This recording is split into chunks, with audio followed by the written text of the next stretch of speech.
What's going on?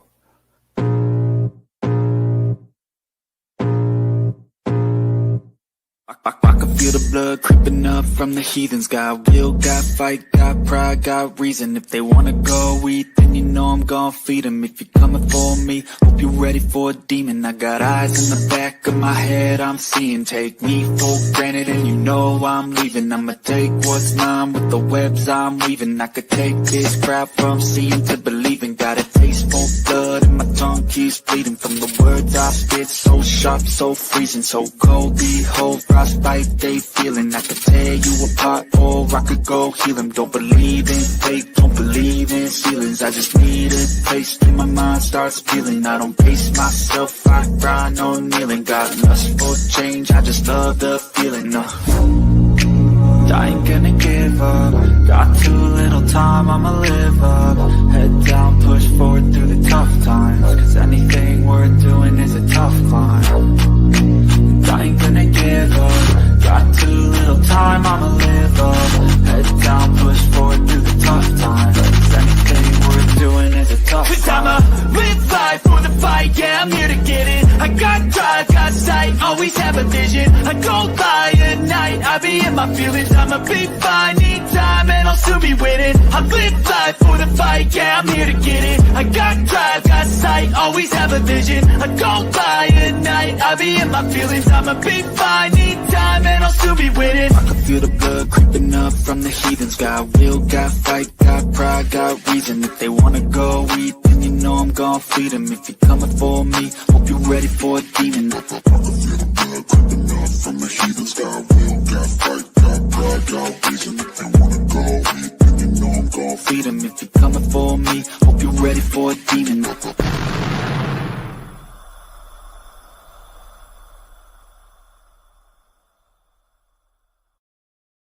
Yeah, ladies and gentlemen, good evening and welcome to Dead Air Live on the Dead Air Full Spectrum channel for our Sunday night live episode. Are you trying the whistling session again?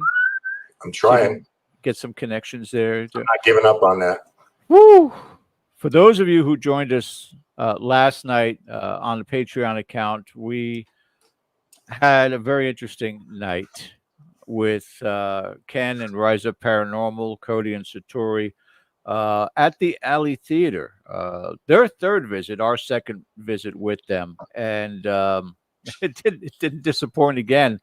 3.5 hours just viewing, much less the time it took you guys to drive there, do the setup, do the breakdown. I think you said you left at 5 in the morning, something like that. Yeah. Now 5 in the morning, I'd be on automatic pilot. Now those days are gone. Yeah. Don't even go that route. We are simulcast with KGRADB.com, KGRA on Facebook. You could also find us on Twitter, twitter.com/Global Radio Live. Also, check us out on YouTube. If you're listening through KGRA, you can find us youtube.com/@Dead Air Nation.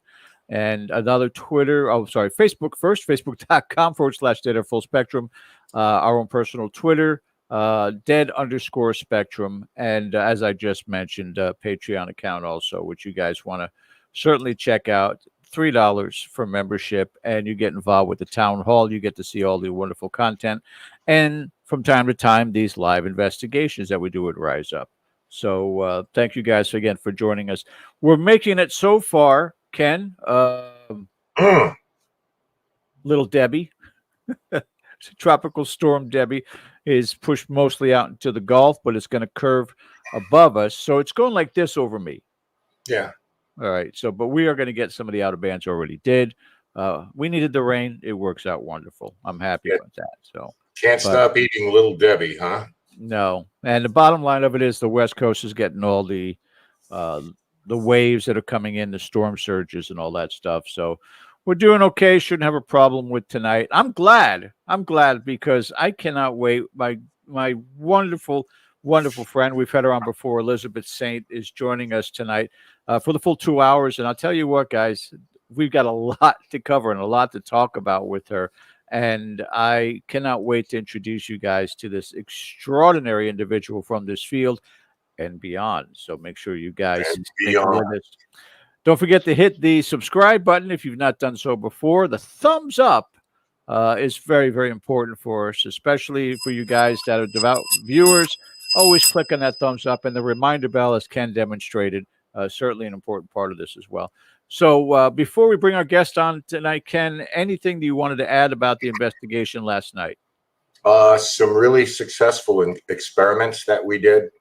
The place had a little bit different vibe to it. I think we were talking off air about some of the negative stuff down in the basement, but since they've sort of organized it, cleaned it out, made it a little more airy, a little more light, I think some of the negativity down there as far as the vibe kind of dissipated with that. But that's typical of a lot of places that are messy and disorderly. It just kind of invites that kind of, that environment invites that kind of vibe, if you will. So we found it a little bit different. Not that there still doesn't exist a presence there, but it just didn't seem like it was that overt or that in your face or powerful, if I could use that term. So we'll see what happens. But because of the presence of children in that building,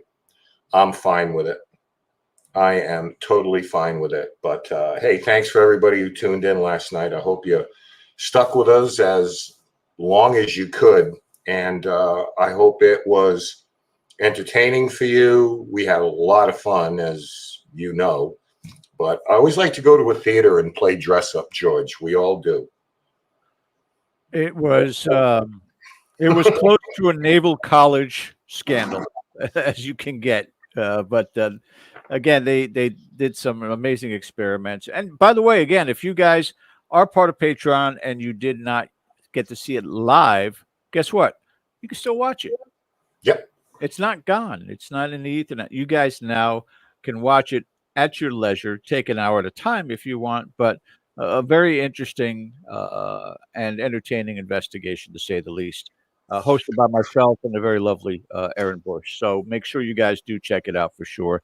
I see, again, many who were there last night are in the chat tonight too, so that's always very, very cool. But let's move past that. Let's move onward and forward. No drama this week too, which is fantastic. It's been a very quiet week. Couple letters and text messages, whatever, going back and forth, but it's gotten to be old hat. In any event, Ken, would you do the honors and introduce our guest tonight? I would love to, because it's been a minute since we've seen our guest, Elizabeth Saint, who is a paranormal investigator, an actress, a model, an electrical engineer, producer, a television personality. I got to come up for a breath. You've seen her on Destinations America's Ghosts of Shepherdstown, Paranormal Lockdown, UK, and Deathwalker. She was also an executive producer on the Mothman Legacy. You hear that, Joe Frezza? I know you do. Ooh. So after high school, moves to New York, signed a contract to start a high fashion modeling career. And after a few years, went back to school and pursued a Bachelor of Science in Electrical Engineering with a concentration in control systems, which means she's wicked smart, smarter than we are. So as a result of that, she was awarded many professional opportunities, and one in particular that led her to start working for the Department of Defense, which is all very hush-hush, and if we speak of it any further, she'll have to kill us. So when all is said and done, please welcome back to Dead Air, our friend Elizabeth Saint. Just hang on. Give me a second. I got to lay down for a little bit after that intro. Yeah, you know, that's the abridged version of it. Ladies and gentlemen, Elizabeth Saint returning to Dead Air. Hello. Hey. Oh my gosh. That was quite the intro. And I didn't mention world-class gamer also. Oh, I love it. And you got the chair to prove it. I do, yeah. Oh my gosh, it's so good to see you guys. Do you know, right before this, I was scrubbing through our last time we spoke, which was in 2020. And that just blows my mind. It was that long ago. How quickly time passes. I was going over that show and I came across the 7 deadly questions we asked at the end. You remember those?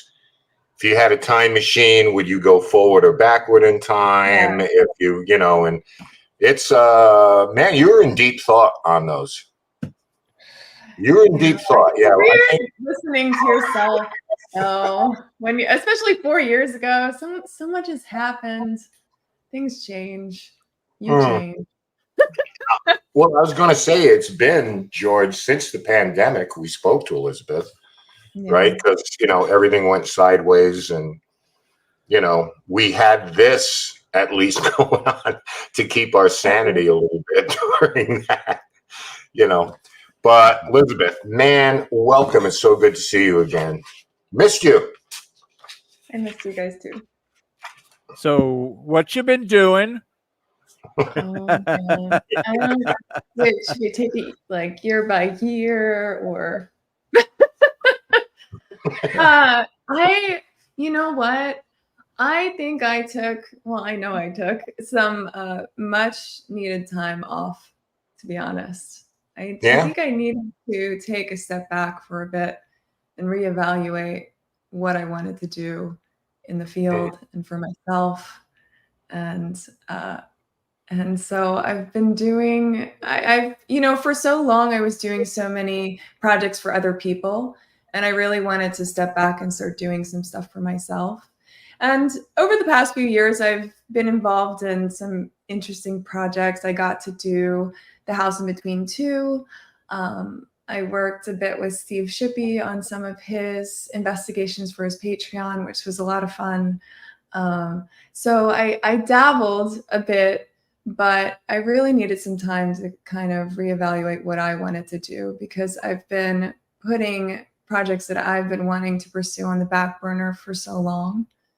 And I feel like in a good place now to come back, if that makes sense. Well, was it? That answers my next question. Was it good for you to take that time away? So good for me. Yeah, I've had a chance to travel a bit, which has been great. Just time to decompress. I think, if I were to be honest, for a little bit, I felt frustrated in the community. And I think that, Really? yeah, it's good to step away. We don't know what that's like at all. I guess we all kind of feel that way a bit. Our frustration culminated in having this show, Elizabeth. Yeah. Two old men, like, get off my lawn, you know what I mean? So.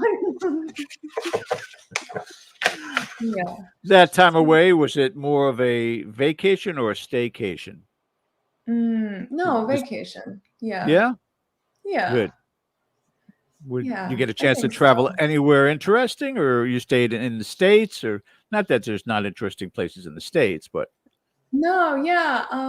I've traveled outside the States a bit. I nice. got to go to Switzerland and Denmark and Italy, Portugal, Spain. It was perfect. The motherland. Yeah. So In the second half of the show, Elizabeth is going to demonstrate her yodeling skills, ladies and gentlemen. So you want to be tuned for that. Right. No, I understand that part of it. I got a chance. I lived in Europe for a while, and there is something really magical about living or even visiting another location, another place. The cultures, the food, the architecture. It kind of gives you a different perspective, doesn't it? Oh, yeah. I think it grounds you so much. It's so easy to get caught up in our little worlds and our worlds within our worlds. And then Get our out your little own head nice for a while. worlds. It felt great to just get outside of everything in myself. Yeah. And 2020, we had our show that year, but that was a really difficult year for me. And I think that was the start of it. I had lost my sister earlier that year. And I think that was the start for me to feel like I needed like a spiritual grounding of sorts. because that year was definitely hell because of it. And so I think that when I look back at it now, you know, that was the catalyst for me. That's what changed everything moving forward. It's like I need something more than what I'm doing, and I need to be happy too, you know. So that Well, I was think kind a of lot this. of times, you know, with everything that you do, plus, you know, personal things that happen, you need to take some time to unstack those sometime. It's Yeah. like I got to figure this all out again, all of this, you know what I mean? So good for you. Good Yeah. for you. Glad you did. I believe that there are chapters in life, you know, and as we go from year to year to year, we step back mentally, we step back physically sometimes, such as you did traveling, and just kind of say, where's this road taking me now? Where am I going to go with regards to life, adventure, experience? You know, how many people do I still let in? How many people do I keep out? There's a lot of Mm. processing that goes on with time and age and wisdom, correct? Oh, absolutely. Yeah. Yeah. I think that like sifting out people though is a hard one. Oh, yeah. How Yeah. can I still Sometimes, remain involved and invested in this field without feeling like I have to kill somebody every 20 minutes? You yeah. know? No, I hear you. I think it's really difficult. We're also, at the end of the day, you can't deny that we're all passionate about it, you know? Yeah. We, and I think that sometimes you observe people forgetting that. It's like we all have a common thread that binds us, and I think sometimes it's difficult to see animosity or see people forgetting why do we investigate in the dark, or what answers are we trying to Yeah. seek. If you had animosity on your bingo card, you win. Because there's far too much of that kind of thing circulating. But I guess that can be said for so many things, right? Why are we different? Yeah, Yeah, that's true. society in general, it is. Elizabeth, what I'm going to do is I'm going to turn you over to Ken for this first Oh, segment because I know he's put a lot of things together from what you sent him, and I want to give you guys that time, and then oh we'll catch God. up in a little bit. Okay, sounds good. All right, Ken, And over to I'm you. ready. He was stretching though beforehand. I don't know You'll what do this fine. means. You'll do fine. Don't worry. Such a nervous ninny. Yeah, What could possibly go wrong? I don't know. Uh, He said so many things, and then I was like, I don't know if any of it matters. no, we'll figure it out together. Oh, and oh, by the way, my wife said to make sure I compliment you on the new hairstyle.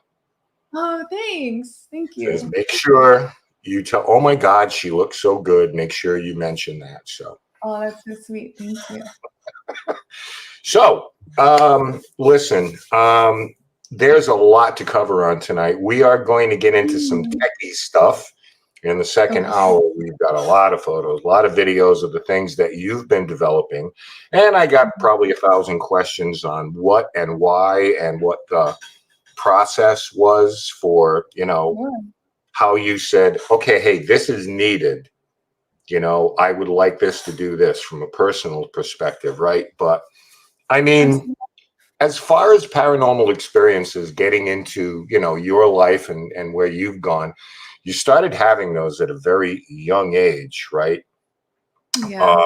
You a very young age. So my question is, because this comes up, how would you counsel parents to deal Oh, with children who may come to them and giving them something other than it's just your imagination? Because I mean, from my perspective, you've got to listen to your kids and come up with something a little bit more than it's all in your imagination. You dream to go back to bed. But how do you feel about that? How should parents treat their child who comes to them with this amazing claim or, something that's really seems on the surface a little bit crazy?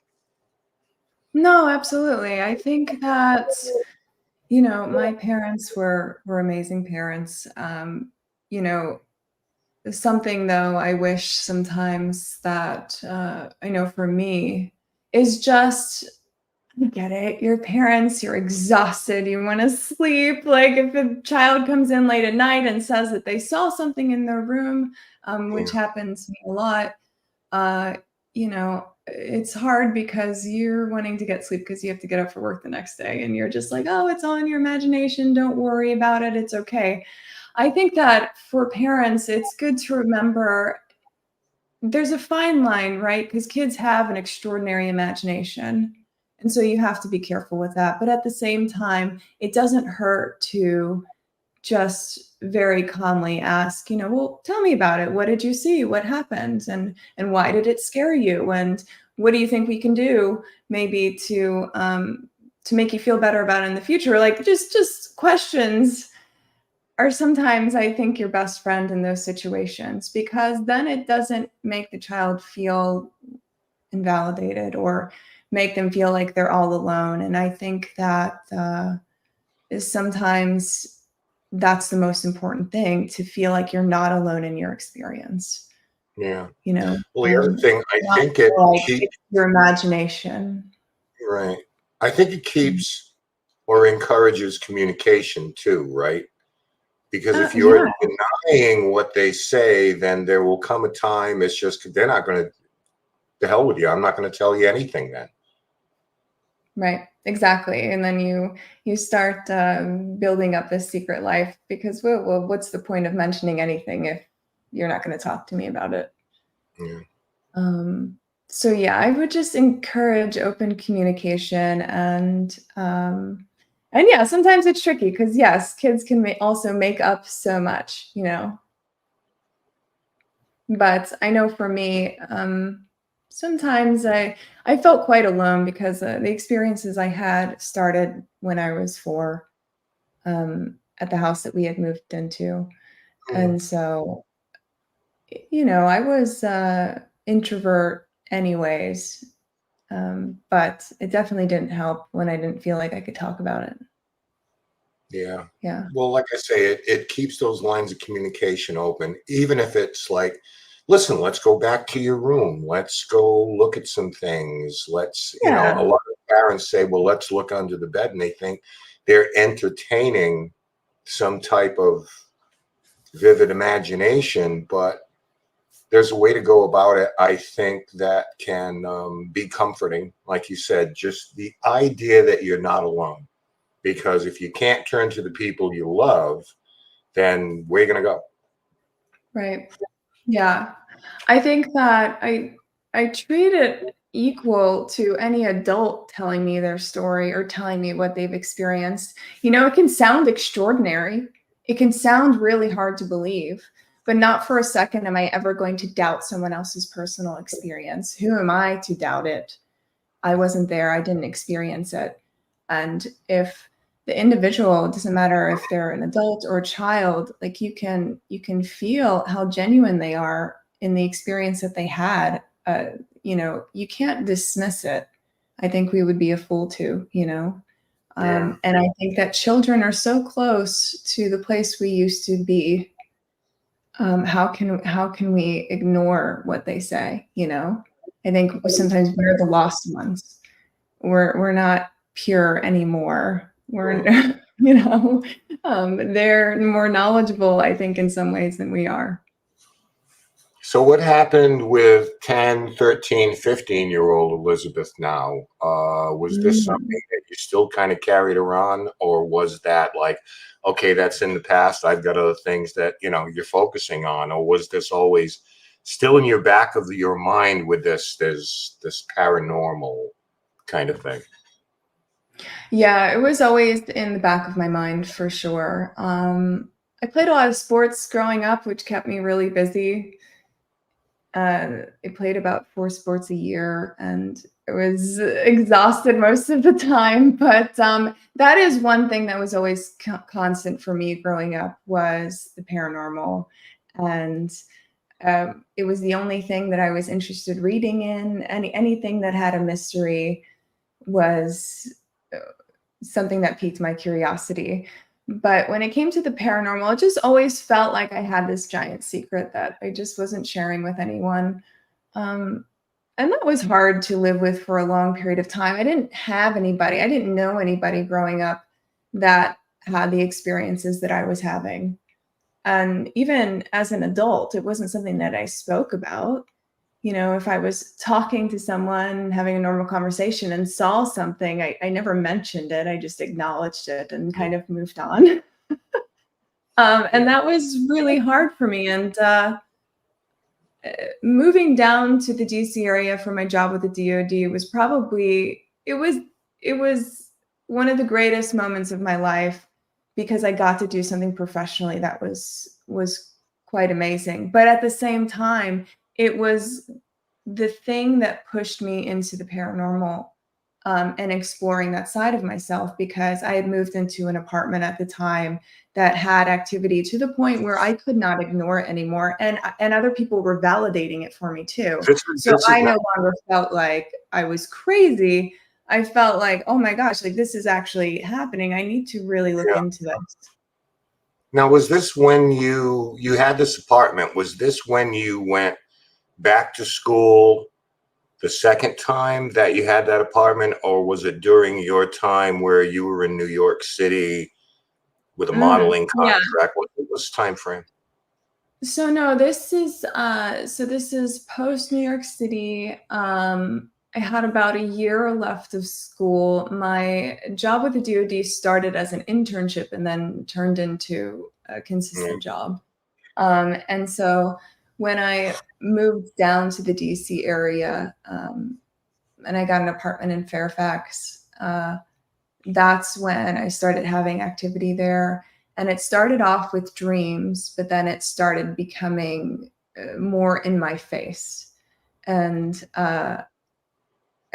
that's when I started looking online. I was looking into what paranormal groups were locally in the area, and I needed something that would make me feel comfortable. So I found Maryland Paranormal Research. Their focus was very tech-based at the time, and I felt like I needed that. The logical side of my brain needed that. Yeah. And yeah, I just started investigating with them, and it kind of opened up this whole other side to me that I was keeping a secret for so long. Well, here's the thing, because you had an involvement in other things, whether it was modeling, whether it was school, whether it was engineering, electrical engineering, computer systems. So I find that people who have something else are able to compartmentalize this other weird thing a little bit different, because they're still tethered kind of in the real world. And you had sort of like an analytical mind anyway, probably, about these kind of things, where you're trying to reconcile science and methodology with something that doesn't make any sense whatsoever. But you were able to kind of navigate that probably a little bit better, no? Yeah. Yeah, I compartmentalize very well. That's funny. That's why I was laughing when you said that. It can be a burden and sometimes a gift, I guess. But no, absolutely. You know, it's no different than, you know, when it's no different than having the side to me that nobody knows about, and then there's the side to me that's the more social version of me.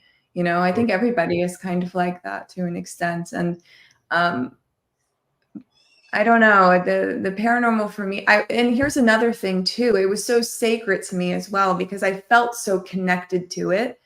I wasn't sharing it with anybody, but I also felt so strongly about it and so connected to it. And then so part of me, I think, was okay with not sharing it with anyone.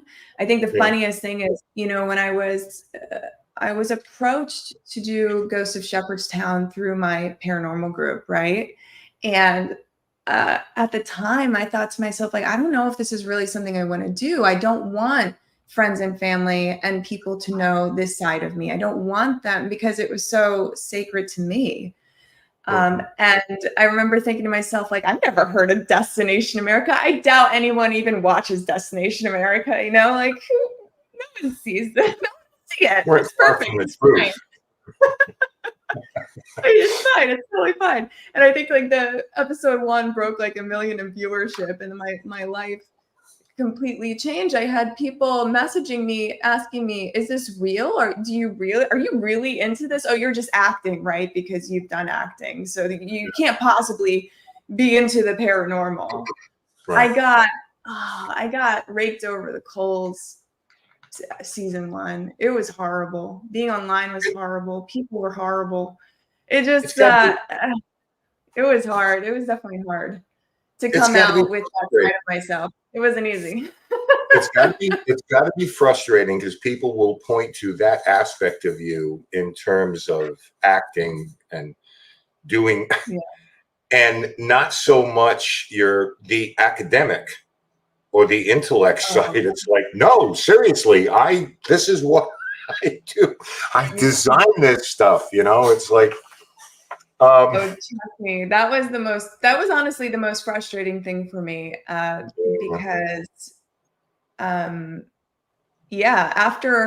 after season 1, I really wanted to make it a point in season 2 I said to them, you know, I understand that we have our tech person on the team, and I understand that, you know, you want to just talk about me being a sensitive on the show, but you're missing out on promoting a female in the tech industry in a way, like little girls, like the STEM community. You're missing out on like a pretty big mark. It won't kill you to just have me create a few things. I don't have to be the main tech person on the show.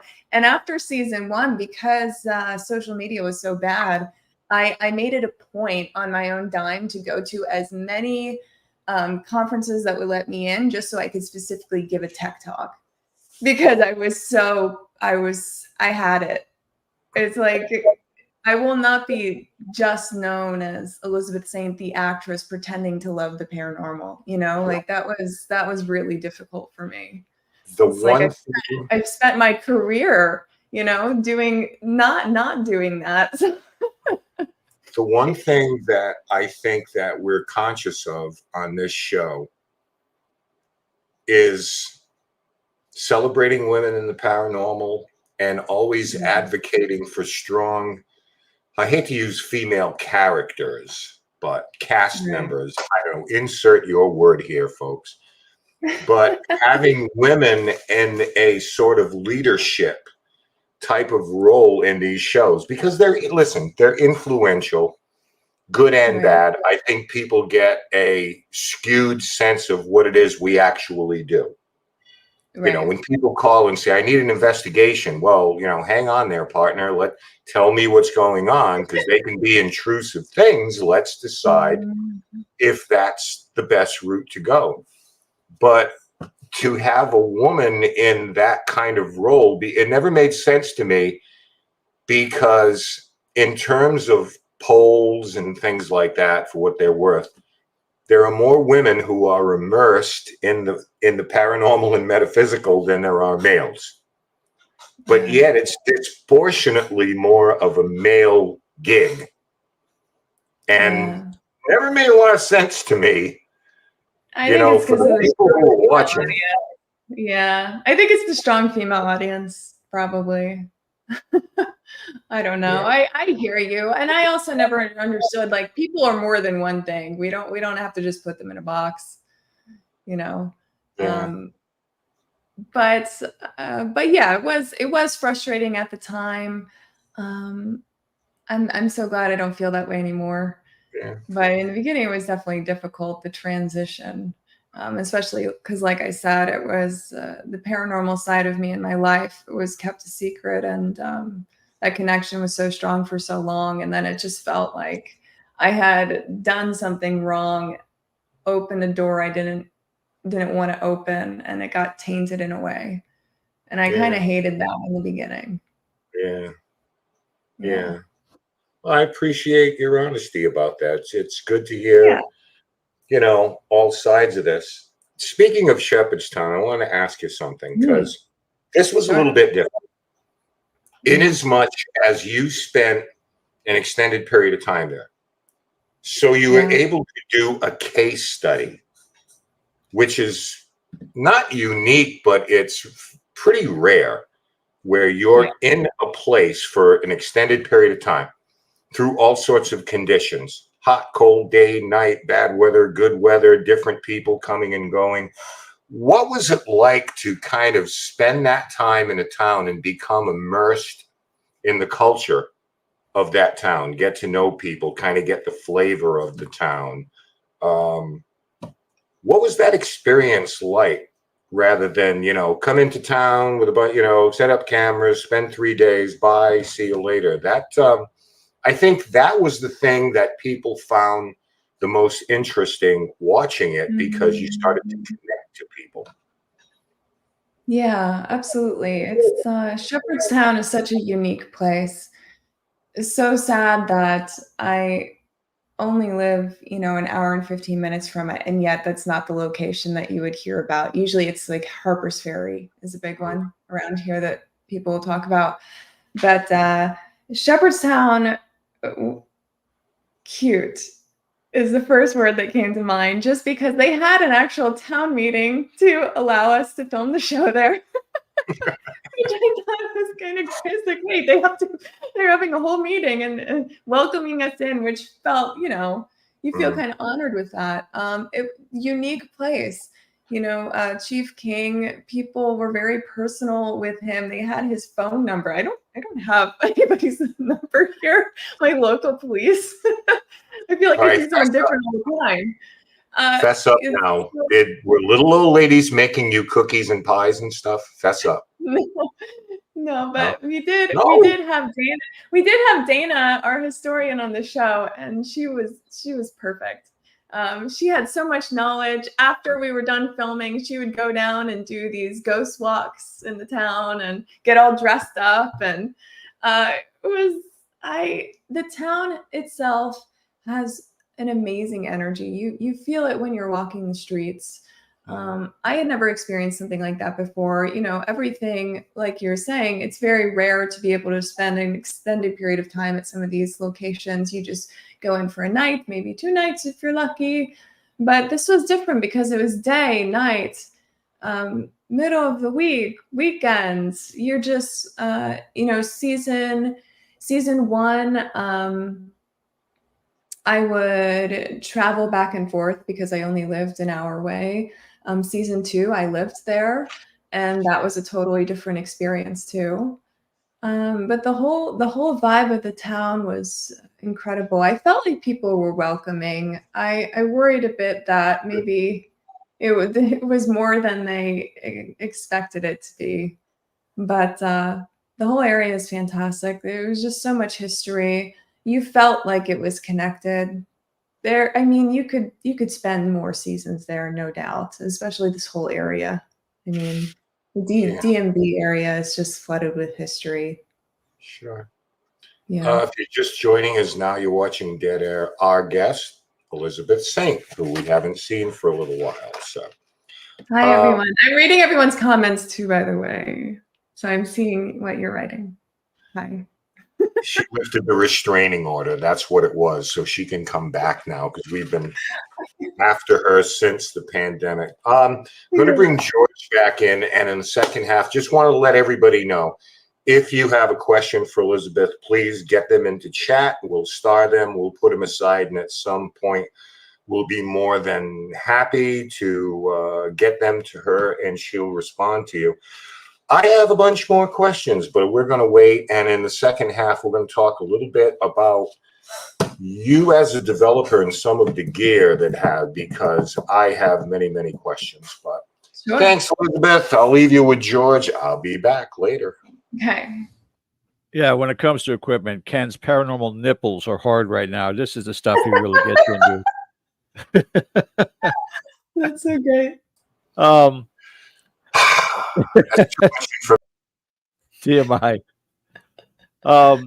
Yeah, I think what you and Ken were talking about is true, though. I think people, once you, especially you've been on a show, much less on a team, think that you investigate and then you go back to your coffin until the next investigation.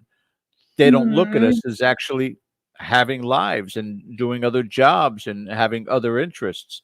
Right. I found it fascinating when you told me that you just got your private investigator license in Virginia. I did this past What? year. Okay. So Tell me how this is that came about. yeah, so this is, sometimes I felt like it was a bit of a pipe dream. I'd be like, oh, one day I'm gonna get my PI license and I'm gonna do all kinds of crazy stuff. But no, I finally decided, hey, I'm going to do this. So yes, I am licensed now in the state of Virginia as a private investigator, and it's pretty cool. I'm not gonna lie.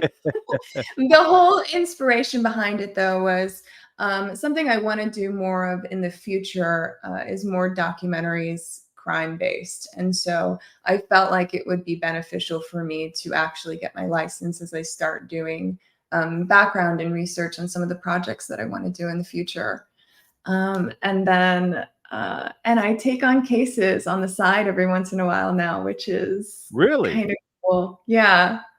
I had my first high-speed car chase. What? I did. I Wait, did. wait. You Yeah. you investigated it or you were involved in it? No, I was involved in it. I wasn't Get trying to out. be. It wasn't like I was trying to be dangerous and stuff. But no, there was a so I will tell you a little bit of the backstory to an Yes, extent. yes. I will tell you Change the names to protect the innocent and all that stuff. Go yes, ahead. yes. So client wanted me to observe uh, her son's father's time with their child.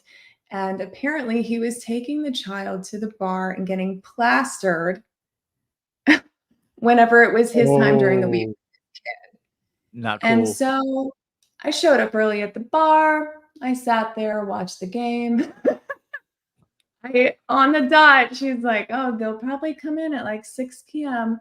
They come strolling in, the son and the father, and I'm just sitting there, and I'm like, "Oh, there they are." I'm thinking to myself, "Okay, I gotta order some food. I gotta pretend like I'm." What made it worse is this place was so empty. It was me and this guy and his kid. I'm not even kidding. There was nobody there. Oh, Just great. I know. So, anyways, so I'm just sitting there and I'm watching this guy as he starts consuming like Jack and Coke after Jack and Coke, and he is just downing one after the other. And it gets to the point where it's like, okay, I messaged my client. I was like, okay, this is getting serious. Like he's on his sixth or seventh drink now. Do you want me to get the police involved? And she said yes. So we got the police involved. They said that they were on their way. They didn't show up. I didn't feel comfortable this man leaving the establishment with his son in the car, and I Sure. didn't know what was going to happen. So I thought, okay, I'll just trail behind. Okay, so I start trailing behind after they left. He ended up having 7 Jack and Cokes and topped it off with a beer right before he left. Let me stop you And there for a so, second. In this yeah. location, wouldn't the bartender be cognizant of the fact that the child was there and he was drinking and about to drive? It was no, it was apparent to me that he was a regular. They had his as soon as he walked in the door, they handed him his drink. They knew exactly who he was, like, it wasn't a problem. The Wow. kid sat at the bar. Like, the kid was only 5, 6. It Wow. was yeah, yeah. So what So happened? So I decided to trail behind. The police didn't show up on time. I didn't feel comfortable leaving this kid, and so I started trailing behind.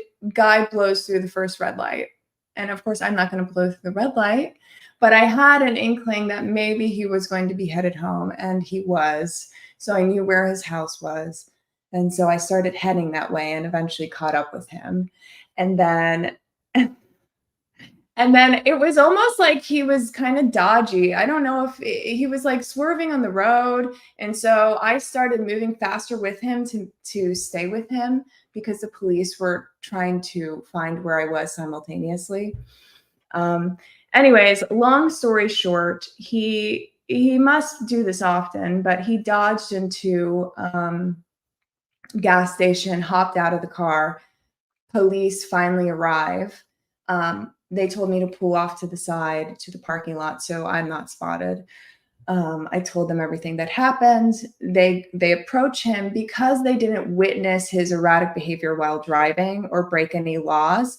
They couldn't force a breathalyzer on him, and he was out of the car. He must have known what he was doing. Yeah. Anyways, that's my high-speed chase. Were you strapping? Did you have a weapon to protect yourself? I am so no. I can do that. I can get my license to carry if I choose to. At this point in time, I don't.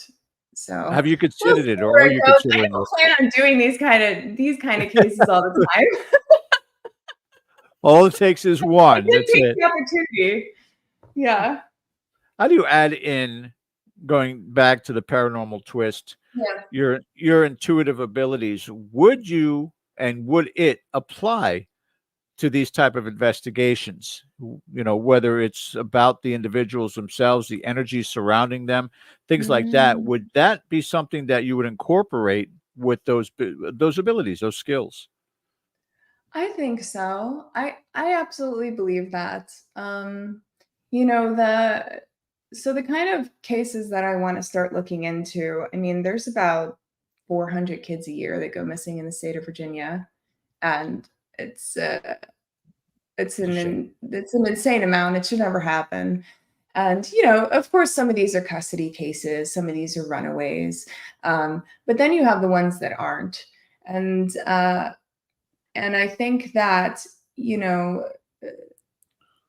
I would love nothing more than to be able to take my intuitive skills and put it towards something tangible sometimes, and that's why I want to start looking into cases and doing documentaries on more true crime down the road, just because I feel compelled to make a difference in that way as well, if that makes sense.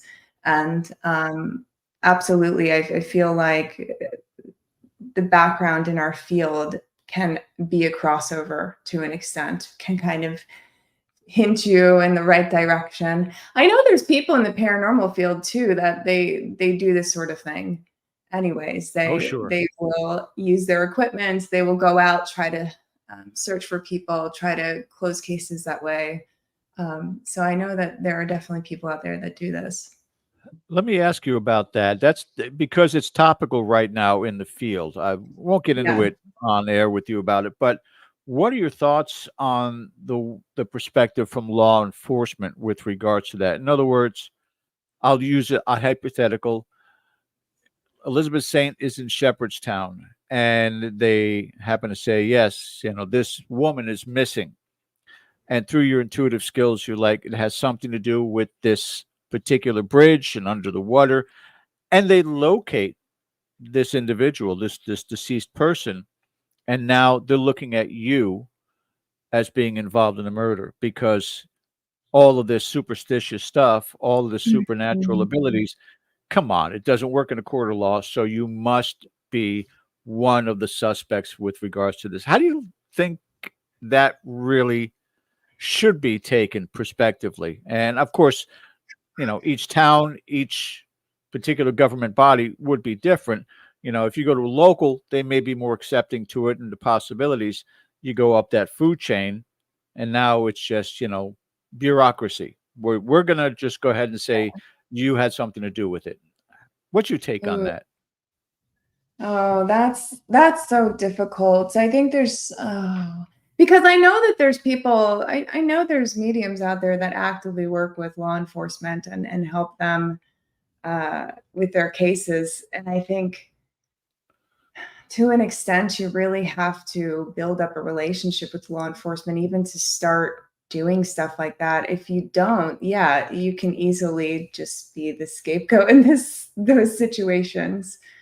I I think that there's something to it, and that's really difficult. I think the best thing you can do is probably just build relationships with your local law enforcement, and then they can protect you in a way from stuff like that. But that's really difficult. There's so many ways in which that can go and how it can be perceived. You're always going to have the people that don't believe any of it. It's a cautionary tale, because even if you were to say, okay, when was the murder, and they give you the date, and okay, I can, before I even investigate, I can justify, have an alibi where I was at that time. They could still twist it and say you are connected to who did the murder. They'll always put you in that kind of a perspective. So again, Elizabeth Saint joining us tonight. You guys in the chat, I know you have a couple of questions. Let's hit on some of those for you right now. Jeff Hilton, Elizabeth, what in the paranormal field or on an investigation gets you personally excited for what you are doing?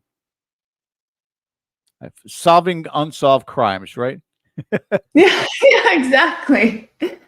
I think, oh, well, you know what gets me excited is when you're with a group of people and you are validating each other's experience. That's one thing that I really enjoy. I also, of course, like anybody, I love when you don't know anything about a location and then you find out a little bit later something that you felt or said, or even some evidence that you captured directly correlates to the location. That gets me really excited. It's like breadcrumbs, you know? Like it's just a little bit here and there that keeps us going. But I get really excited about stuff like that because I'm still at a place for myself where I'm wanting to validate the experiences I have, because there's always the voice in my head that says, well, that's not real. That's not like, let me give you, Elizabeth, the logical explanation for why this is happening. And I can play that game with myself all day long, but it's amazing when, you know, there's been times where I've walked through a place, given my thoughts and feelings, and then walked around with the owner, and like nail on the head, they say like, oh, this is why you felt this here, or this is exactly what happened there. And it makes you feel like, oh, there is something to this. Like this isn't all in my mind. This is worth looking into. And I think it's those moments that really keep me going. I don't think I'll get anywhere near the answers that I'm looking for, but it's the journey, I think, for all of us that is really fascinating and keeps me going. And I love the idea that we can all make our mark in some way, shape, or form as we move forward. Is there, not to steal the term, a kindred spirit to those that you connect with? I know it's happened to me in the past also, but when you have made that connection to spirit, are there certain ones that still to this day you reminisce about and or still communicate with, even if you're not getting responses back, but you still talk aloud to them? Does that happen with you? Yeah, there's definitely ones that have stood out to me over the years. Um, there's one. So with my team, Maryland Paranormal Research, there was one residential case that we did, and this couple had moved into their home. They started getting all these electrical issues with the lights and the location. They started finding themselves arguing more. And when you first walked into this house, at first it seemed normal, but then you'd get this wave of like dark energy. Like it was just like a train would hit you almost. And it would be like that in the house. It would just ebb and flow the whole time we were there. But Bruce was the name of the spirit. He had committed suicide there. And it took a quiet room in the house with another woman that was investigating with us that night. And I will never forget Bruce. We had fantastic direct communication with him the whole night. And after we left that night, the couple didn't have any more issues in their house. Everything was gone. And I felt like I had actually done something for the entity that was there. And that was an amazing, beautiful experience. But I always think about Bruce. Isn't it funny how in our living life, we're always searching for our kindred spirits, our soulmates, and people with a good soul. And it's so amazing when you're making this connection on the other side of the veil. And you almost hold it closer in a sense, because you're not seeing the bad idiosyncrasies that they may have had in life because they were still attached to their flesh form. And now just the beautiful spirit itself. That's an incredible gift that you have there, I think. We're almost out of time in this first half here. We've got a lot to cover with you, Elizabeth, in the second half, including this ridiculous IMDb. I'm pretty sure you don't sleep. That's out. Yeah. Ken, anything to add before we go to break, sir? We got about 1 minute. No, I've been enjoying Elizabeth's perspectives on this new career she's embarking on as a PI, some of her thoughts on that. Of course, in the second hour, we're going to get into her work as a developer, particularly touching on the idea that this is a paranormal investigator who's designing equipment to be used in the field, which I think is really important and comes from a different perspective, because these are obviously things, Elizabeth, that you felt were needed, or maybe a tweak on something that you thought would benefit the experience. So yeah, I'm all about that. I'm really into getting into that with you. And yes, Joseph, we'll talk about Mothman. Yeah, Joseph's promise. been with us forever, so we'll definitely bring it up for you as well. Okay. All right, guys, we're going to go to our break. When we come back on the other side, we'll continue our discussion with our very lovely guest tonight, Elizabeth Saint. Stay with you. You're watching Dead Air Live. We'll be back in a few moments.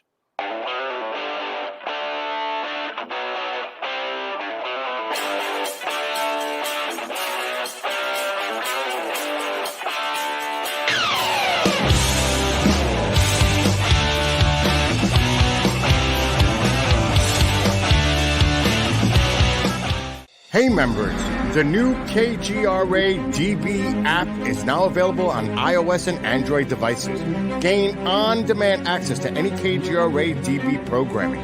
Download any show directly to your mobile device to listen or watch on the go. Go to the App Store and search KGRA DB.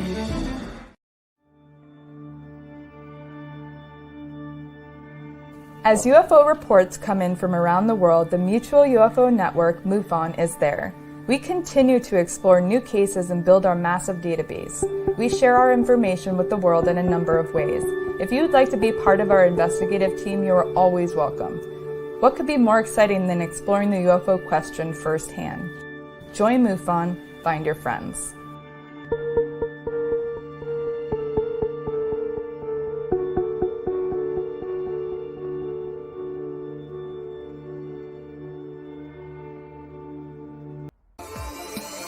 You're listening to the KGRA Digital Broadcasting Network.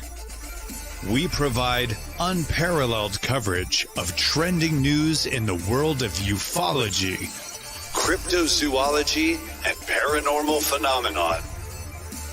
Whether you're watching our video live stream or listening to one of our audio programs, you are getting the best from world-renowned researchers and hosts, guiding you through topics the mainstream won't touch. Miss one of your favorite programs? No problem. Head over to the members area at kgradb.com for access to our massive library of award-winning content. Make contact, stay connected. Only at kgradb.com.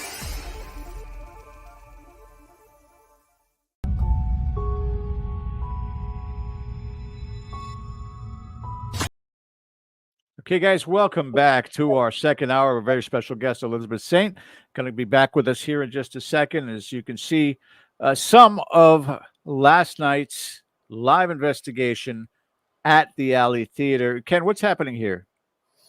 So what happened was before we went in there, we talked to them about a question that we would put on a whiteboard. And, you know, the simple purpose of it is to find out if the spirit is capable of actually reading the question. So we took great pains to keep that away from them. And we were able to actually get a correct response to that. And a little bit later, we tried it once again, but this time having a viewer ask the question.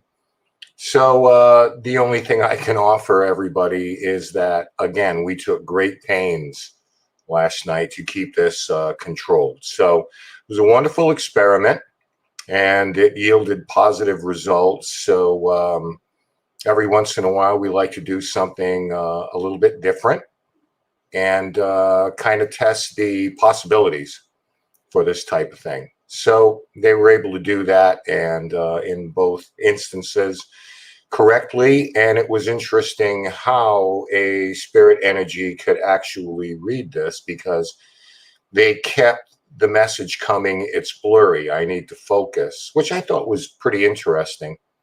So it added a little bit of a twist to a typical investigation, but again, you know, testing the limitations or the capabilities of spirit contact. So very, and as Julie nodding out, and they start spelling out the owner's name, who was Lorna. And, you know, obviously by our reactions, we're pretty excited about that. Elizabeth, I know, again, a very full card for you when it comes to your life, but have you experienced or seen this type of communication? It's all on a tapping method. Has this any way, shape, or form passed by your eyes prior? Yeah, I'm familiar with this. So yes, I feel like I've never experienced it in person, though, their particular method. It is ridiculously accurate, frighteningly accurate. And we, again, or I should say, not we, more so, I just bugged the hell out of Ken for trying different things. But Ken there at Rise of Paranormal in the group, they tend to take it at a very, very even pace across the board and not overwhelm these kids with what it is that that they seem to be tapping into. No pun intended. So we're thrilled. And you guys can, again, you can only check this out on our Patreon account. So you certainly have an opportunity to look at it at any time. It's pretty simple, $3 a month, and you guys get amazing content, continuous content, and the town hall, which we're going to be doing again tomorrow night. I'm sure a lot of our regular Patreon members are going to want to talk about last night. So make sure you guys do check it out here with Patreon. All right, let's get back to our interview with our lovely guest tonight, Elizabeth Saint. And what the heck? Executive producer, executive producer, executive producer, executive producer, executive producer. On repeat. I mean, I guess my first question is, how much is involved with being an executive producer for these documentaries and these shows? Yeah, so I think it really depends.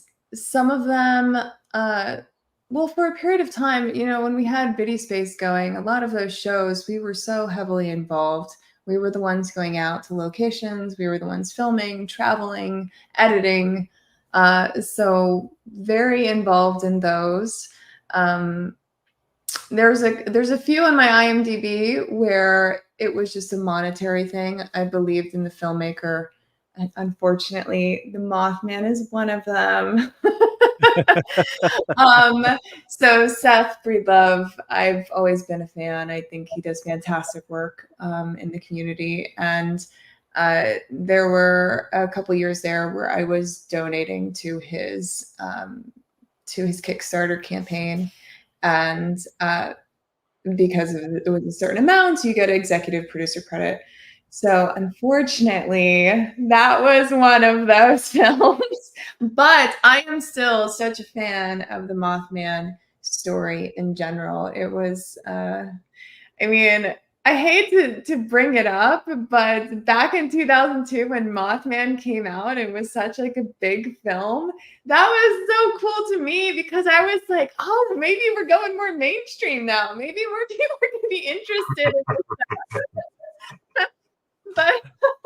but I love the Mothman. Love the Mothman. How could you not? Yeah, well, fantastic film, first of all, and so I mean, it just adds to the lore without question.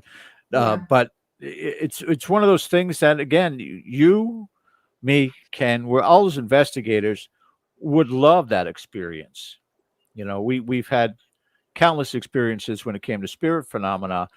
There are those in the field who think all of this is attached in one way, shape, or form dimensionally, but to encounter something like that has to be coexisting in exhilaration and terror at the same time. But to this point in time, I mean, have you ever met anybody who's had that experience? In general? Yeah, with the Mothman. It's a rare case. That is very true. Yeah, I'm really trying to think. I don't think so. I've had people talk about experiences they've had which made me think of Mothman. They didn't think it was necessarily the Mothman. But yeah, it is very rare. Now that I think about it, it's more likely you hear someone has had a Bigfoot story or what is it, the Tasmanian tiger. I've heard somebody have an experience with that. Chupacabra, all those Chupacabra, yeah, like these things are more known and mainstream, I think, to have an experience with. Right. I recently started this past week. I'm dedicating myself every single day. I'm posting to my broadcast channel on Instagram now. It's a different theme post every day. And I actually, my first post was about my experience as a kid. Growing up, my first cryptid experience was just roaming the woods in South Jersey. And it wasn't until a few years ago that I got introduced to a cryptid called the Albatwitch. And it was, in my opinion, exactly what I experienced as a kid, but it's not a cryptid that you hear about a lot. And I think that a lot of people maybe don't know sometimes what they might be experiencing. They just know that they've had the experience. And I think that there's so much crossover, like you said, between these things. It's hard to really even know. Right. I like the idea of this umbrella over all things paranormal, where it's not just about ghosts and hauntings and so forth. It's about the possibility of cryptids, about the possibility of, alien life, or, however you want to frame that. But it all falls under this umbrella, and we kind of tend to think a little myopically of the paranormal as just one thing. So I really like the idea that you're dipping a toe in all these waters. It's pretty cool. Yeah. Yeah, I think from the private investigator perspective to tinkering around with different types of equipment, I think it just makes you, whether you're planning to do it or such, a much more well-rounded investigator. Even the stepping back gives more perspective to it too, because you can get so immersed and lost in everything that's going on, whether it is the paranormal drama or just immersed with the energies that you interact with. So, I mean, all of it just gives you more of a granite foundation to work from, and I think that's fantastic. We're gonna go into that category now because I know Ken, his paranormal nipples are starting to hurt. It's the tech stuff that he wants to I get feel into. really violated at this point, George. So, Ken, go ahead and take it away for this segment on the technology that Elizabeth's been working on. Go ahead, sir. Ooh. Yeah, that would be awesome because, as stated, Elizabeth is a developer of paranormal equipment as a paranormal investigator. So, quick question: do you think, in your mind, without no disrespect to anybody who's like pushing the technology, do you think that that perspective is a positive one for you, where maybe you can look and say, "Okay, we have this, but I wish it did that." Or we need more of these type of things. So how does that frame your ideas that you get for these things? Yeah, a lot of my inspiration for locations comes from the activity itself. I don't like to do things that are already being done because I don't feel like we can really expand beyond what we're doing if we're just dabbling in the same Mhm. sensors and the same things all the time. Um, I really like to customize my gear for a location. Um, most the most recent stuff that I've built had to do with that. So Steve Gonzalez asked me to be a part of the House in Between Two. And before I showed up, I wanted to know like things that were happening in the house so I could build gear and bring it on location and I can experiment with new stuff that I've never done before. Yeah. One of my favorite pieces that I built for that location, which I don't think I sent you a picture of actually. Is that the what was that? The EPod or something? No, actually it was a laser listening device, which is Oh, what okay. I've always wanted to make one just because I was curious if you could actually do it.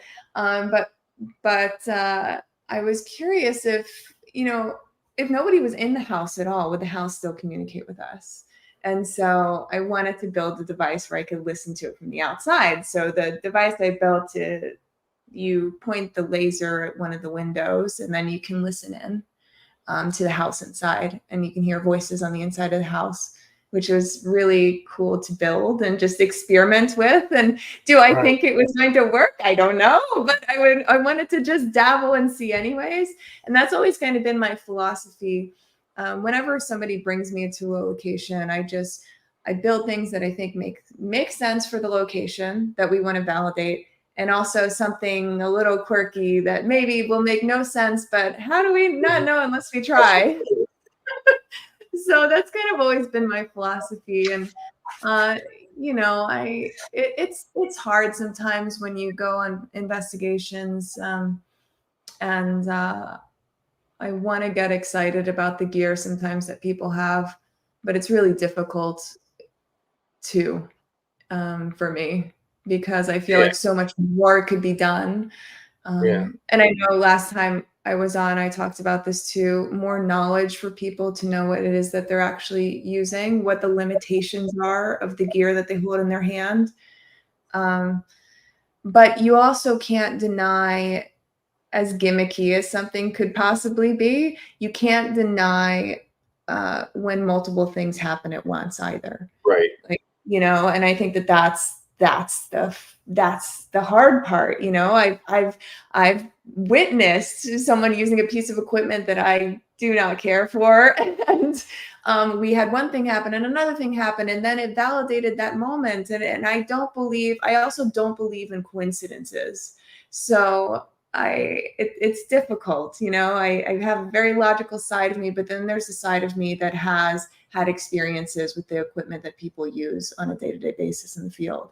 Yeah. So I know for me, I just want everyone to try and expand beyond that. And people are doing that. They're getting creative. They're like you guys were doing, asking the right questions, doing things a little outside the box. I think that gets us there. Well, the thing is, there's a lot of pieces of equipment that people use that are based on different technologies for different purposes.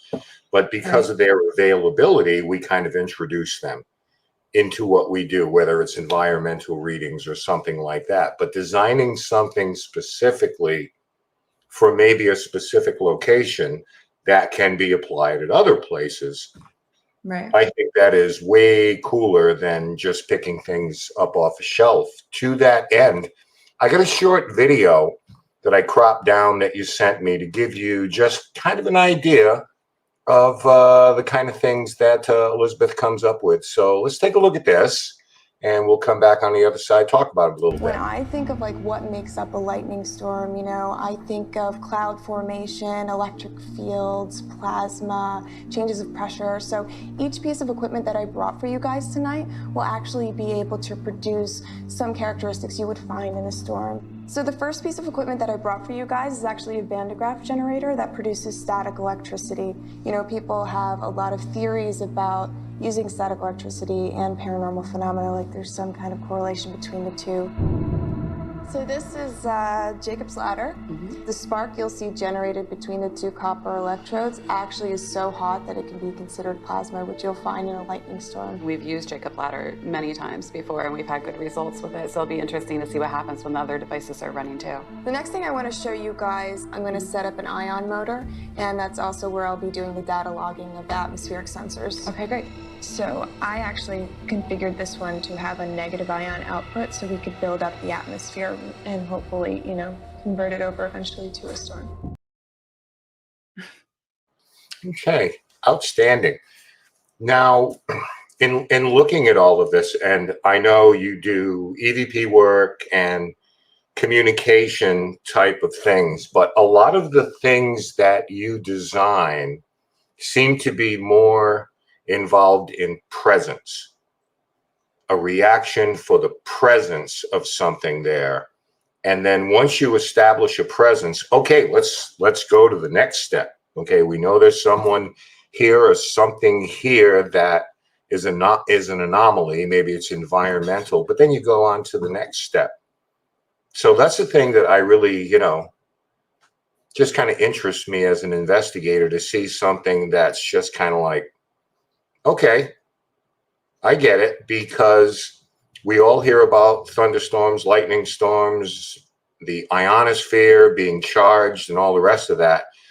But there's not much empirical data to support that. It's like anecdotal, you know, well, I was in a place and lightning, we got a lot of activity that night. But you're doing things, Elizabeth, to try to quantify this thing. And I can appreciate that. Yeah. I think that, you know, when they came to me with the idea, like, we want to try and create a storm because that's when the activity is heightened at this location, I thought to myself, like, oh, that's a lot to do. Okay, we'll try it. So manipulating the environment was the best thing I could come up with. And it happens all the time. You know, some locations have amazing activity after the environment is manipulated in some way, whether it's like construction happening or a storm or, you know, this, that. And so that was fun to experiment with. And then I data logged everything. So I had sensors monitoring the environment at the same time and seeing those changes and shifts, and then having that correlate with some of the best evidence or even the most clear EVPs. I think you can take away from that and say, okay, there's something here. There's something to that. We are causing something in the environment to happen, but the environment's also responding to us. And yeah, you're right in that I do like to play with that. I like to, any device I make, I try to make it as human as I possibly can, meaning like sensing as much as it possibly can, because like we are, you know, so many people say it, we're the best tools. You walk into a place, you feel different, you feel what's happening. And I like to try and emulate that with my gear to validate that in some way. And it can pick things up better. It can think smarter, you know, it can change with the environment too. So it's a good challenge, but you're absolutely right. Yeah, well, the thing is, you had me at data logging because it's not for everybody. It can be a little pricey, but you know, when you're data logging, I mean, you're trying to take readings in a room maybe there's been no reported activity, a room where there has been, a room where there's no humans present, and then again, when humans are present in that room, to see how the environment affects us, and like Elizabeth's saying, how we affect the environment. You know, those are, to me, I know it's a little egg-headed, but those are the cool things to me, because if you walk out with no evidence, you're still pushing the envelope, and you're a little bit smarter for the experience that you can take with you later on. A couple of more videos here. We won't be able to talk over these, but some of the things that you've come up with, and some of these things are really cool. So this is the CD sensor, and I'll show you a little video of it, and then you can break it down for us, Elizabeth. Coffee makes seasonal flavors. It really makes the season warm. Peppermint mocha. It's related to nature. Pumpkin spice. It's gonna be a while. Yeah. Try coffee. Okay, so what are we looking at there? Okay. All right. So something to know about me. If it's a container, I will make a circuit out of it. It doesn't matter what it is. I think I sent you some pictures where I made a device out of a coffee cup. So I will do whatever I can to make a circuit in a limited amount of time if that's all I have. So I was to illustrate that to you, there is said coffee cup. Yes, there's the coffee cup. And unfortunately, they didn't use that in Paranormal Lockdown because they thought it was a little crazy. But I was like, but what if you're spirited? You just think it's a cup of coffee. Maybe you're inclined to be active. I don't know. It's brilliant in its simplicity, because the things, it's like, like Elizabeth, you have to understand, she's MacGyvering these things. It's like, wait a minute, I have a pair of eyeglasses and a glass of water. Like, no, absolutely. Give her a minute. Yeah. No, it's true. And especially when I was working Paranormal Lockdown, there were a couple times where I was like, just give me 1 hour and I will get it together for you. And I would go on the RV and I would just rig it together. But that, for instance, it was a last minute idea. I was about to fly out to go investigate for the house in between two. And I wanted to bring something that was going to look at the changes that occurred in light, because, sometimes light anomalies would happen. And so if there was a light anomaly on the spectrum, it was an RGB sensor that I put on top of it, and also a luminosity sensor. So whenever a certain color lit up, you knew what color was being shown in the room. So a lot of times we see orbs, or we'll see a flash of light, and we won't have anything to really validate that experience for us. So the idea behind that, and all I could find was an old stack of CDs. So I used the CD box. So now we know, if you invite Elizabeth as a dinner guest, like some people bring a bottle of wine or a bundt cake, Elizabeth will be bringing you some type of. Yeah, no, and plus I like the challenge, and it's fun. Yeah, so for that one I rigged in a CD case. The one that I get made fun of a lot is my calm sphere, because that's actually a hamster ball. That one, that was the easiest for me to suspend my electronics in. And that's why I used it. So there's a good reason why I used the hamster ball in that case. But you get made fun of a lot for that one. A couple of the things you've designed, I really like this, because they look like common objects. And of course, everybody that knows us talking about it, they're called triggers. And they're not intimidating or daunting. These are the things like, stuff, animals that have proximity sensors on them. They're non-threatening. They're pretty benign. One of them is called the Haunted Pint. I was in England, and yeah, if someone wants a drink, the great thing, okay, so this is a capacitive sensor, and I made it in such a way where you don't even have to touch the glass. You just had to break the barrier of the electromagnetic field it was giving off, and then it would light up for you. And my thought, like, this is a bar right behind you here, and my thought was like, oh, maybe he's thirsty and wants to grab a drink, Okay, but so it's based on the principles of, like, let's say a REM pod. creates an EM bubble. But in this case, it is a common, noticeable, familiar object. And I happen to like the idea of that. I'm sorry, I just saw a comment. My personal favorite, and we're going to show a video of it, oh yes, is this guy, the Jim Beam capacitive sensing device. And I'm going to go ahead and show the video on this because this is pretty cool.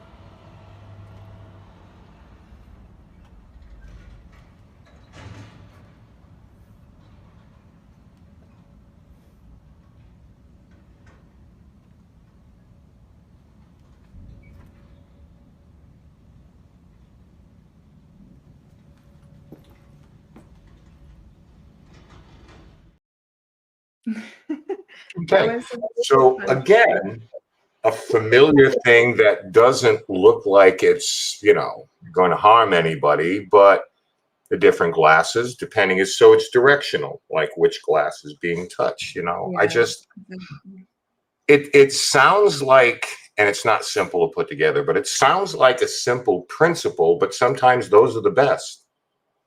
You know, let's just take something and some type of inanimate object that's familiar to the particular area that doesn't look like it's, you know, like a Tesla coil that's going to burn your face off, and let's see what happens there. Yeah. No, absolutely. I enjoyed making that as well. We they investigated Jim Beam on the show, and it actually did work for them in the moment. They were just having a conversation and it started going off. So it was, I'm sorry, I don't mean to step all over you there. No, you're good. I'm into it. Here's one that caught my attention. This is pretty cool. This is called the PIR motion sensor.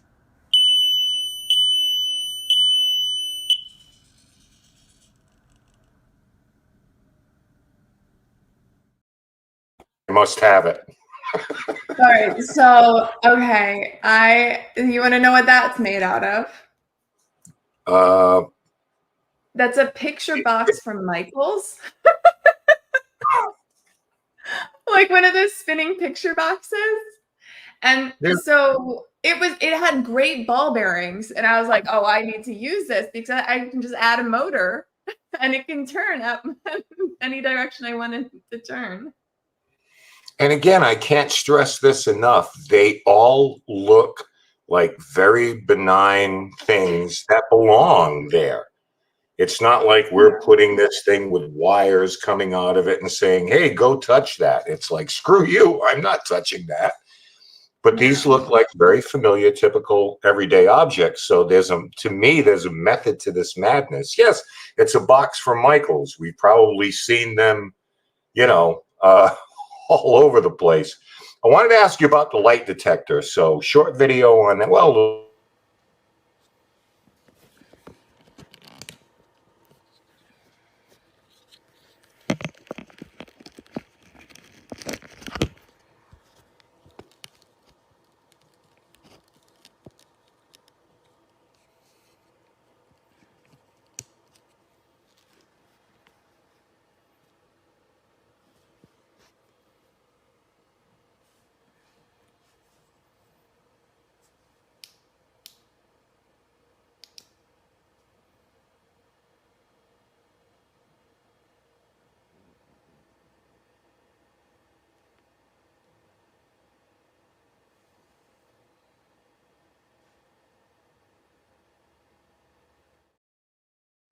okay, I could take a guess on that, Elizabeth, but rather than sounding dumb, why don't you break that down for us when you say light detector purpose? Yeah, so that one was also the same based on the CD sensor.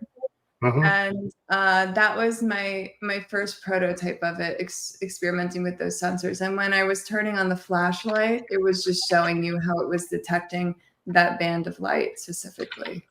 And so, yeah, I wanted to, there's a period of time where I was doing a lot of experimentation with light because I felt like there was something to it.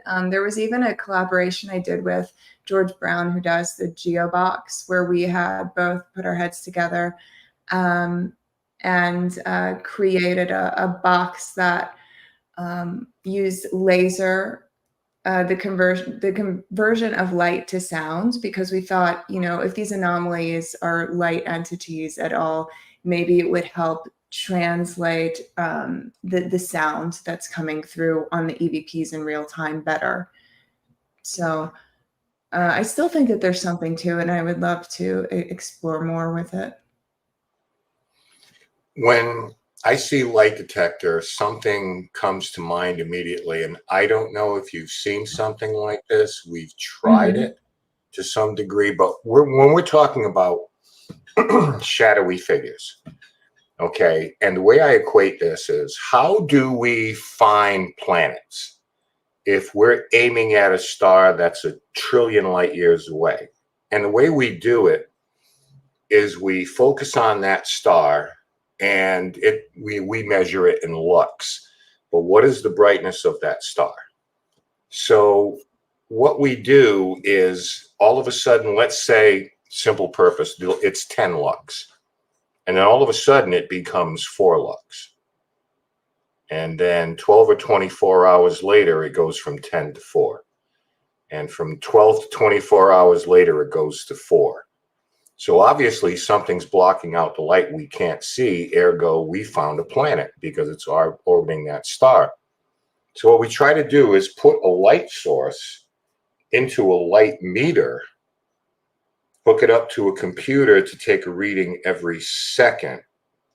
Now, is that something that exists out there? Because obviously we were, you know, not using top of the line stuff, but just as a theory, is that something that, I don't know, build me one. I don't know. Yeah, no, I absolutely I think that's a great idea.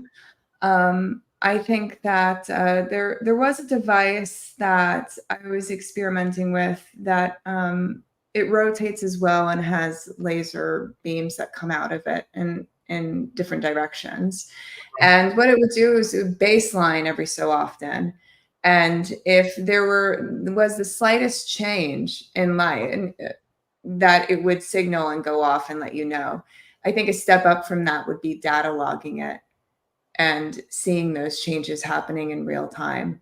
Right. Especially if there's nothing external entering the space. There's no changes in the space. I mean, you could be in a penitentiary in the dark, there's no lights, and yet if you're getting a change, there's something to that. There's something happening. Do you know what I mean? Especially if we're talking about light. And I think that would be a great add-on for sure, is to be able to data log it.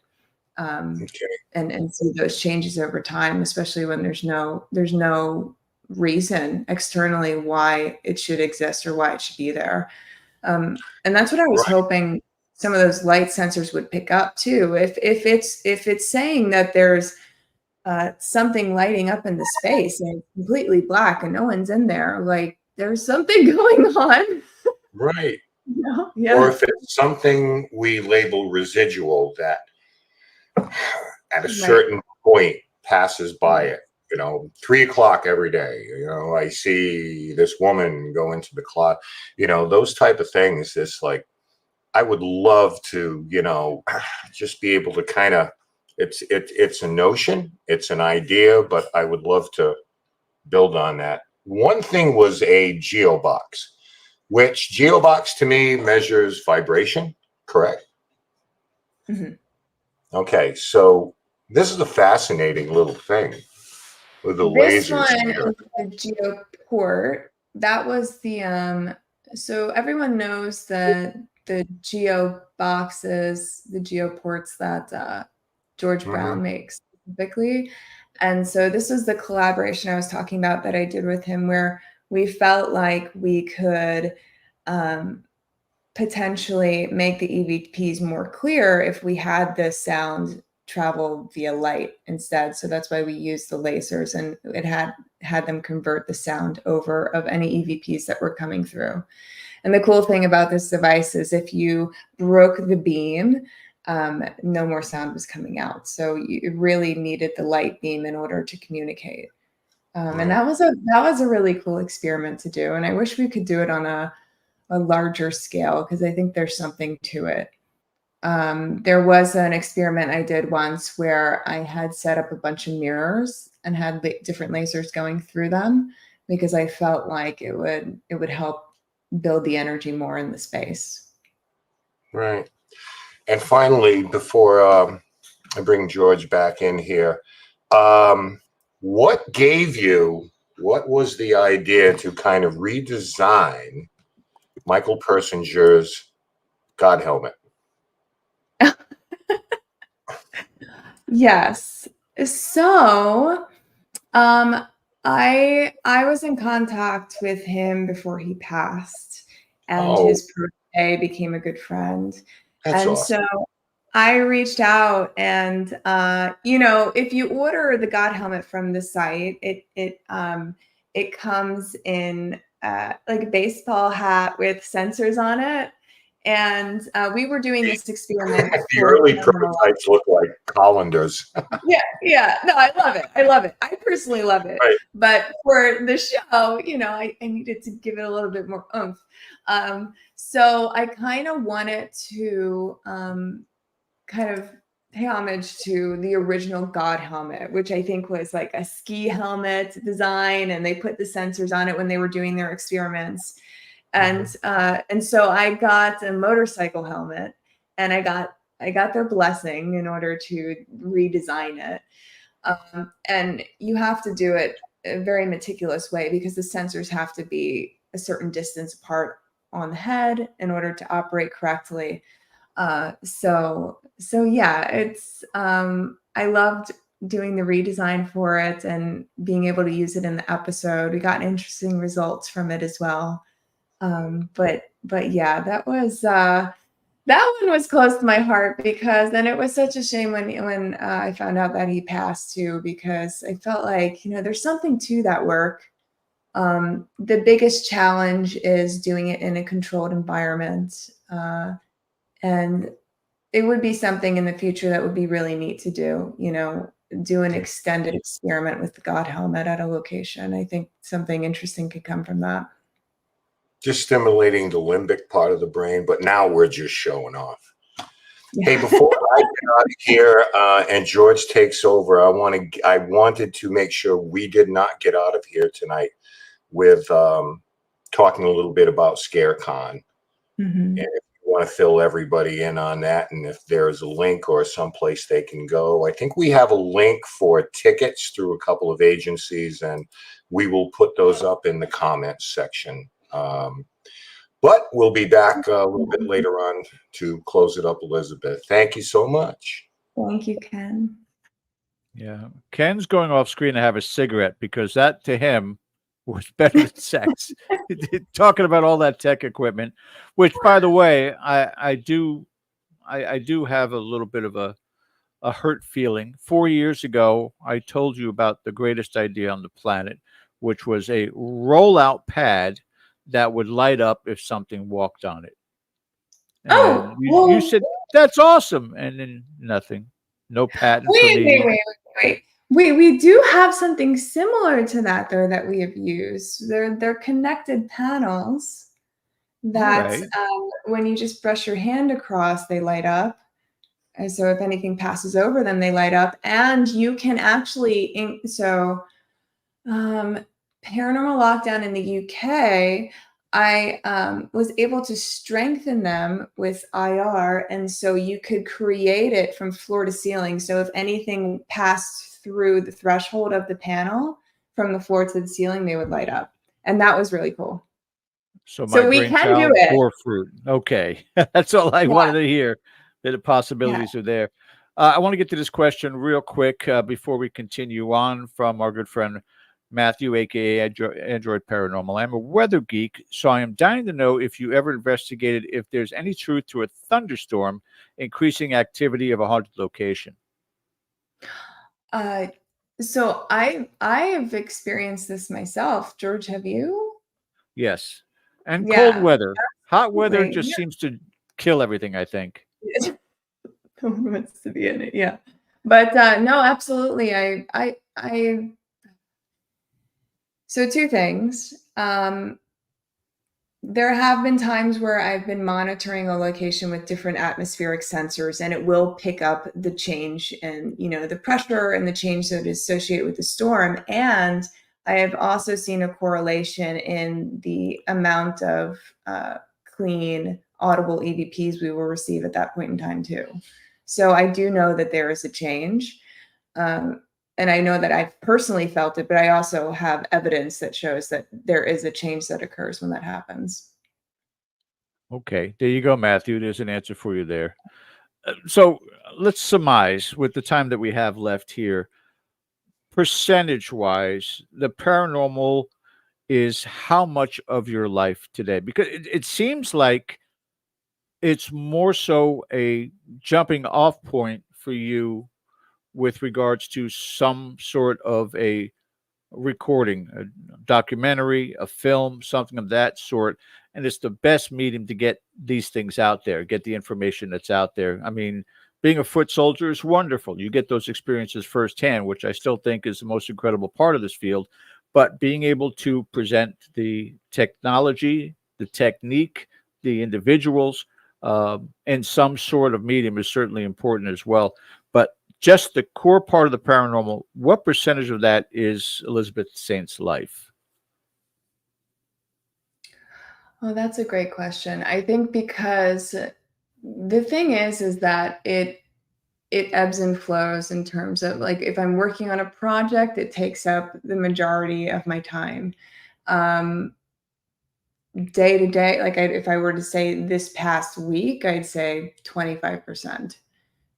So it really depends on what I'm doing at that point in time, uh, and what I'm doing in the future as well. So, I know I mentioned before the broadcast channel I started on my Instagram, which I'll be posting every day, and that is very paranormal driven. But it's kind of a precursor to what I'm gearing up to do in the fall. And I'm going to be producing my own show, my own project called Searching with Saint. And that's going to allow me to dig deeper into the paranormal in a way that I want to.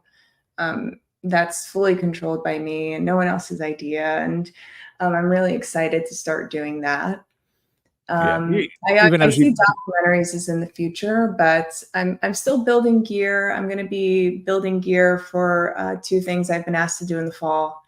Um, and I have a lot of things on my paranormal bucket list, and some of them have to do with tech and putting something out there for everybody to use. It's something that I believe in. And then also with the content and projects that I plan on pursuing. what state are you located in now? Virginia, I Virginia? live right outside Okay. of DC. Yeah. All right. Because there may be a time that I would certainly encourage you, where if Ken and his Rise Up crew are doing an event in and around there in the Rhode Island area, I know that's still a bit of a drive, but for you to witness the abilities of what these two kids do, and secondly, to perhaps incorporate some of these experiments, especially the light sound concept, because Mm, what they're getting is these tapping sounds and still don't know. They don't even know what that is. Is that voice right. breaking through a barrier? Is that physical tapping on the floor? They're still trying to decipher all of this. It's so much in its infancy, and we still need more credible people to kind of experiment with this and figure things out, because they've already been brutalized on social media, as you know. Yeah. It happens. I was You, just you gonna say, I think that something like that would probably benefit them a lot. So, for them, it could be taken more seriously. It seems from my observation that the opinion is quite split. There are people that don't believe at all, and then there are people that are supporters. Um, and it's kind of a shame all around. But I do think something like that would be beneficial because then you can say to the naysayers and just go to hell. I guess. But Exactly I my think thoughts. there's also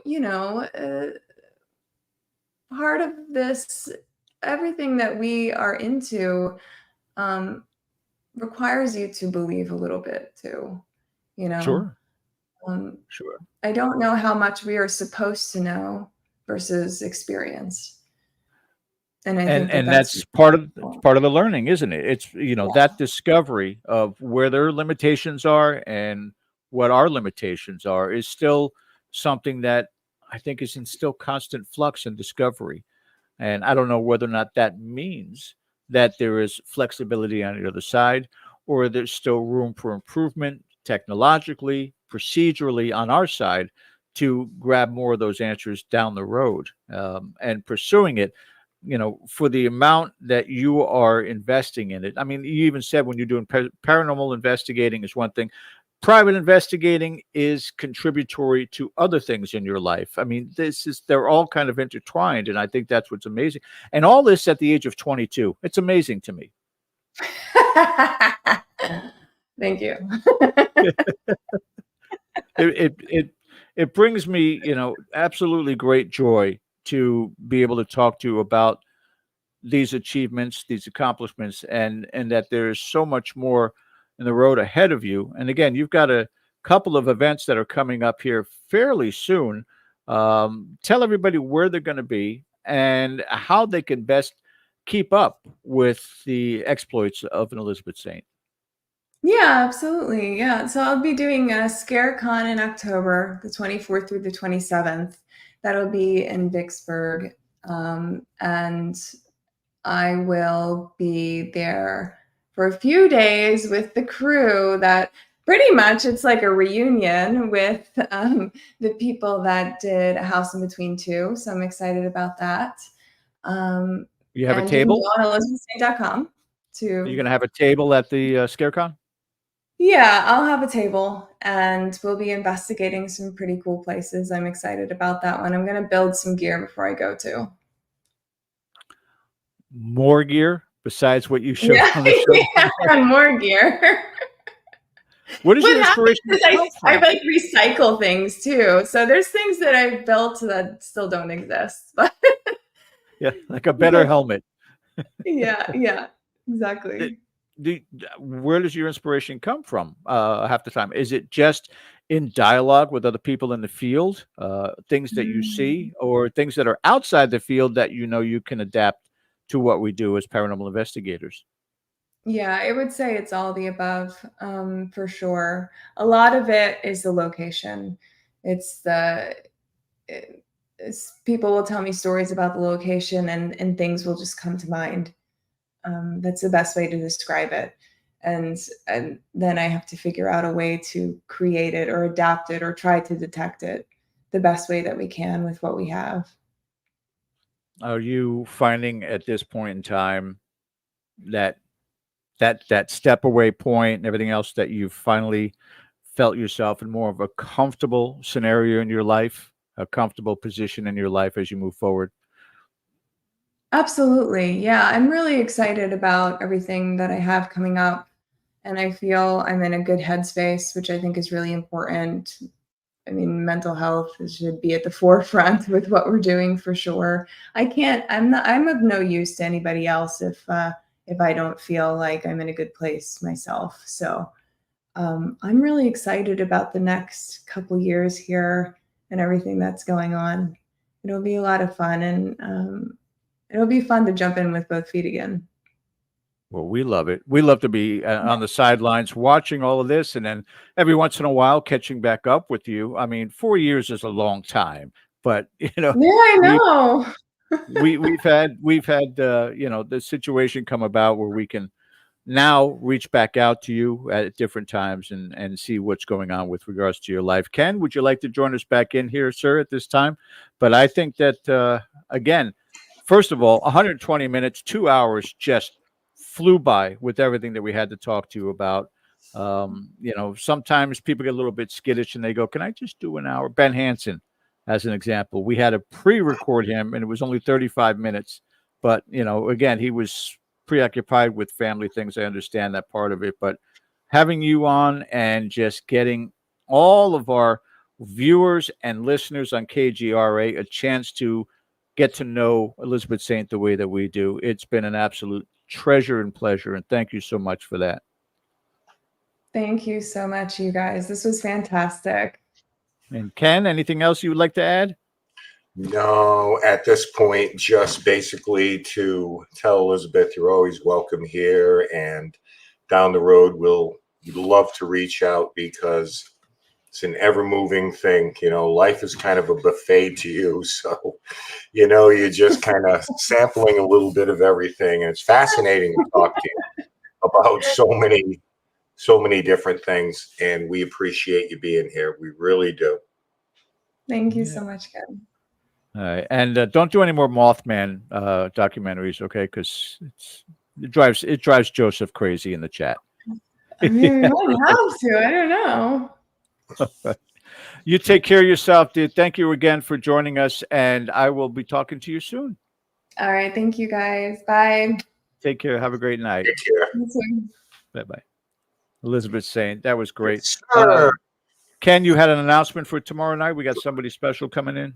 Yeah, tomorrow night on our Patreon town hall, which is going to be 8 p.m. Cody and Story are going to pop in, and we're going to talk about Saturday night. So good seats are still available, but get them while you can, because I'm sure you folks are, going to want to talk to them, and they're going to want to, contact you, get a hold of you, and go back and forth on, their experiences Saturday. A reminder that this will also be seen on YouTube in an unlisted format. So you'll all be getting the link to that as well. So if you can't pop in on Town Hall, you can still listen and engage with us in chat if you have questions for them or just observations. So I know from talking to them today, they had a hell of a good time Saturday.